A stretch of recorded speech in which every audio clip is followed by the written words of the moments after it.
계속해서 광주 전남권 뉴스입니다. 집단 감염이 발생한 광주 서구 요양병원의 확진자가 늘고 있습니다. 광주시는 어제 해당 요양병원과 관련해서 환자와 직원, 가족 등 4명이 추가 확진돼 누적 확진자가 21명으로 늘었다고 밝혔습니다. 어제 광주에서는 이 밖에도 직업소개서와 관련해서 검사를 받은 2명이 확진되는 등 모두 11명이 신규 확진됐습니다. 전남은 확진자가 잇따라 나온 영암의 한 산업체와 관련해서 4명이 추가로 확진되는 등 어제 하루 15명이 새로 확진 판정을 받았습니다. 대규모 개발 계획이 추진되는 광주의 전남방직과 일신방직 부진의 공장 건축물 일부에 대해서 보존이 추진됩니다. 광주시는 근현대 역사와 문화적 가치를 지닌 건축물은 가급적 보존하면서 아파트 위주의 개발보다는 복합 상업지역으로 만들겠다고 밝혔습니다. 김호 기자입니다. 옛 전남방직과 일신방직 공장 부지의 화력발전소입니다. 일제강점기인 1930년대 중반 세워진 철골 구조시설로 근대사의 중요 건축물이자 일제수탈의 역사적 현장으로 꼽히고 있습니다. 전방 일신방직 측이 사업지역과 주거지역 위주의 개발 계획을 신청한 가운데 광주시가 도시계획 변경의 기본 방향을 발표했습니다.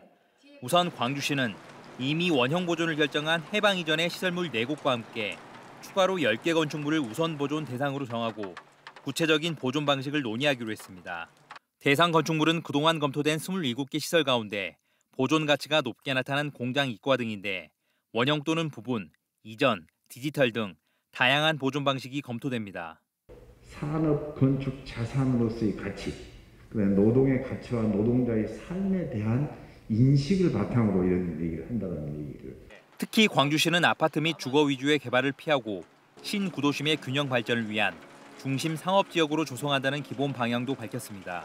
상업, 업무, 사회, 문화시설의 융복합 개발을 추진해야 합니다.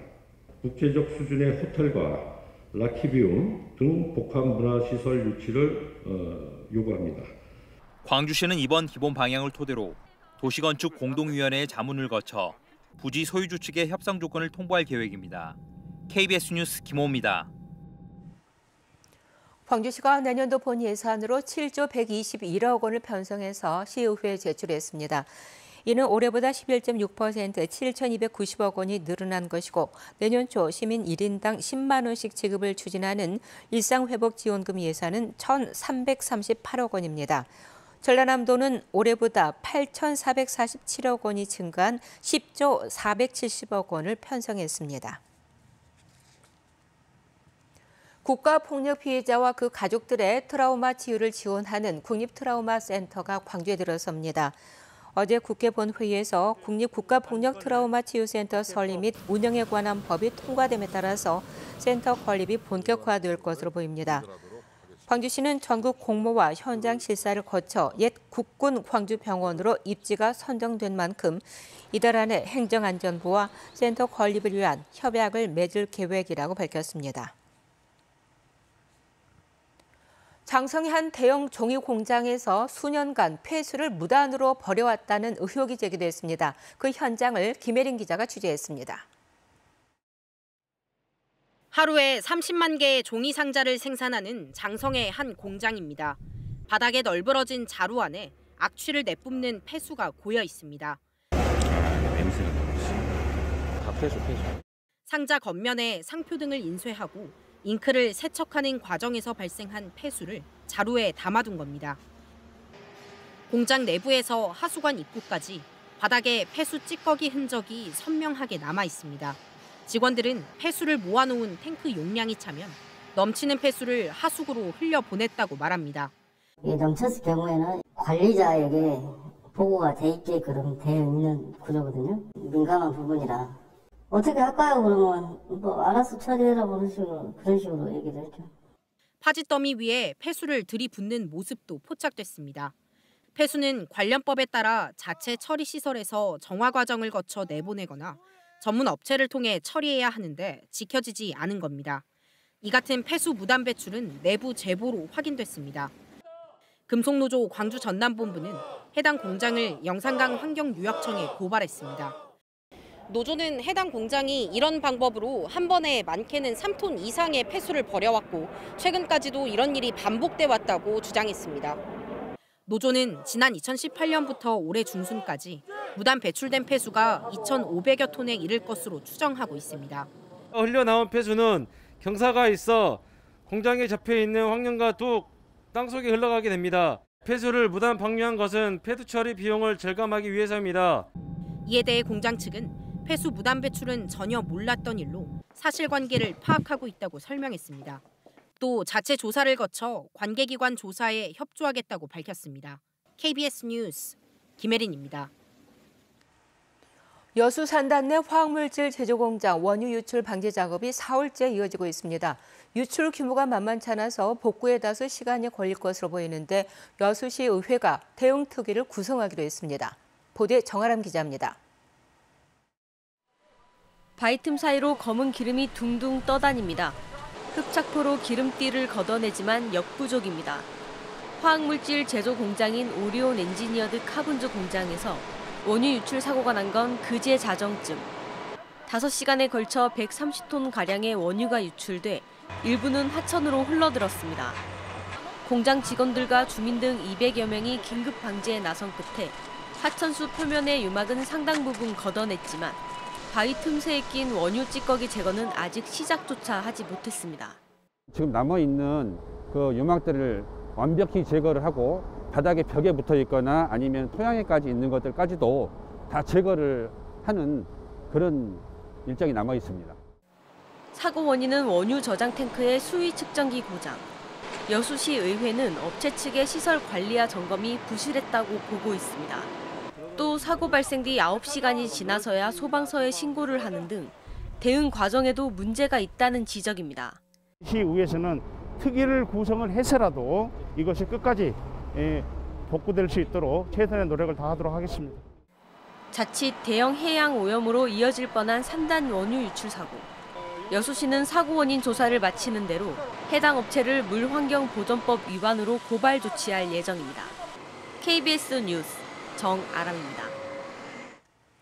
국방부가 요소수 예비분 일부를 광양항 인근 주유소에 보급했습니다. 국방부는 군이 보유하고 있는 차량용 요소수 예비분 15톤을 수출입 컨테이너 화물차 등이 사용할 수 있도록 광양항 동서측 배후단지 인근 2곳과 동광양 RC 인근 등 주유소 5곳에 공급했다고 밝혔습니다.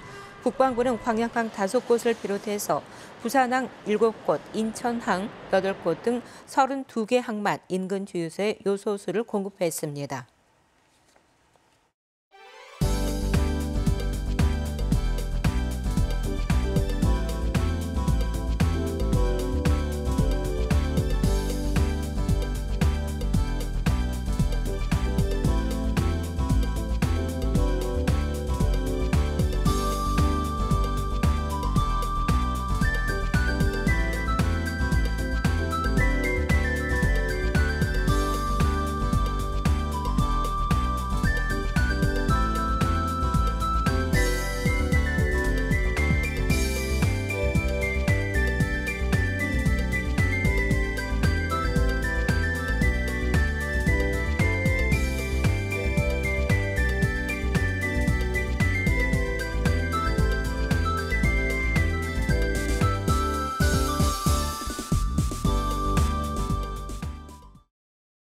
이번 주 계속해서 곳곳에 비가 이어지고 있습니다. 오늘도 대체로 흐린 가운데 오후까지 비가 내렸다 그쳤다를 반복하겠습니다.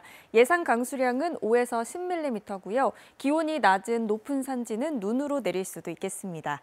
해안 지역은 바람도 강하게 불고 있습니다. 오늘도 순간 최대 풍속, 초속 15m 이상의 돌풍이 예상되고요. 흑산도와 홍도에는 강풍주의보도 발효 중입니다. 지역별 기온 살펴보겠습니다. 아침 기온 대부분 지역이 어제보다 1에서 5도가량 낮고요. 한낮 기온 광주가 10도로 쌀쌀하겠습니다. 곡성의 아침 기온 2도에서 시작하고 있고 한낮 기온 11도 안팎으로 춥겠습니다. 목포의 낮 최고 기온 12도, 완도 13도, 해남 11도에 머물겠고요. 신안을 비롯한 그 외 도서 지역은 12도에서 13도가 예상됩니다. 서해남부 전해상에는 풍랑주의보가 발효 중입니다. 오전까지 바람이 강하게 불고 먼 바다는 물결이 최고 4m로 매우 높겠습니다. 당분간 아침 추위가 계속되겠고요. 내일부터는 비 예보 없이 낮 동안 평년 기온을 되찾겠습니다. 날씨였습니다. 김영록 전남지사가 정부의 쌀 공급 과잉 예상 물량에 대한 조속한 시장 격리를 촉구했습니다. 김 지사는 성명을 통해 올해 쌀 예상 생산량은 383만 톤으로 내년도 예상 수요량보다 26만 톤이 과잉 공급될 것으로 우려된다면서 쌀값이 계속해서 하락하고 있는 만큼 정부의 선제적이고 과감한 결단이 필요하다고 밝혔습니다. 정부는 오는 15일 통계청에 최종 생산량 발표 이후 시장 격리 여부를 결정한다는 방침입니다. 도시 미관을 해친다는 지적이 제기된 광주 중해공원의 송전 철탑이 40년 만에 철거됩니다. 광주시는 중해공원 송전 철탑 철거를 위한 송전선로 지중화 공사를 오는 2023년 3월까지 마무리할 계획이라고 밝혔습니다.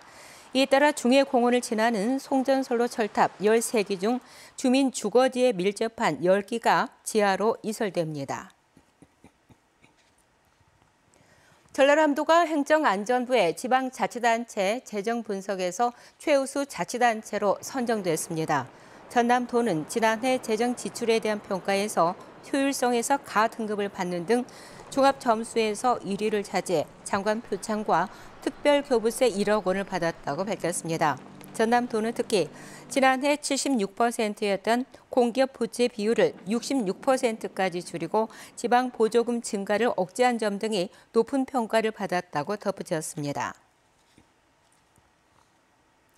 광주 도시철도 차량에 단 한 대 CCTV도 설치되지 않아서 범죄 사각지대에 놓여 있다는 지적이 나왔습니다.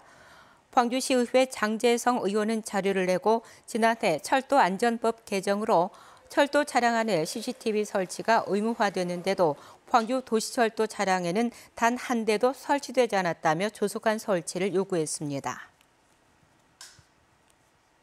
금요일 아침 함께한 KBS 뉴스를 마칩니다. 감사합니다.